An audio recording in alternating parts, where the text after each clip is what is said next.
ഏറ്റവും വലിയ ധർമ്മസമരം എന്നത് ഒരു അക്രമിയാണ്. ആ സത്യം പറഞ്ഞ ആൾ കൊല്ലുന്ന ഉറപ്പാണ്. പക്ഷേ സത്യം പറയുക, അങ്ങനെ ഒരു വീരമൃത്യു വരിക്കാൻ അവസരമുണ്ടാവുകയാണെങ്കിൽ അതാവട്ടെ, എന്നിട്ട് പോലും സത്യം മറച്ചു വെക്കരുത്, സത്യം മറച്ചു വെക്കരുത്.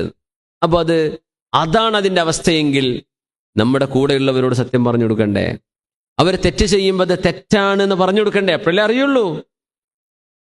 ഇന്നാരും മിണ്ടാതിരിക്കുകയാണ്. ഒരു സദസ്സ് ചെന്നാൽ മിണ്ടാണ്ടിരിക്കുക. അവിടെ അള്ളാഹ്ക്ക് ഇഷ്ടമല്ലാത്ത പല കാര്യങ്ങളും നടക്കുന്നുണ്ടാവും. എന്നാൽ അത് സ്റ്റോപ്പ് ചെയ്യേണ്ടത് അള്ളാഹുവിന് ഇഷ്ടമല്ല. മക്കളെ, നിങ്ങൾ പറഞ്ഞാൽ മതി, അവർ നിർത്തിക്കൊള്ളുന്നൊന്നുമില്ല.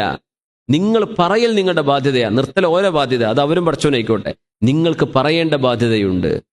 ഇത് അള്ളാഹുവിനോട് നമ്മൾ കാണിക്കേണ്ട ഹക്കാണെന്നാണ്. അധർമ്മം കാണുമ്പോൾ അത് തെറ്റാണെന്ന് പറയാം, തെറ്റ് തെറ്റായിട്ട് പറയാം.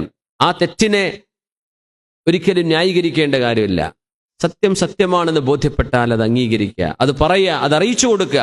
ഇത്രയും കാര്യങ്ങൾ അള്ളാഹുവിൻ്റെ വഴിയിലേക്ക് നമുക്ക് ചെയ്യേണ്ട ബാധ്യതകളാണ്.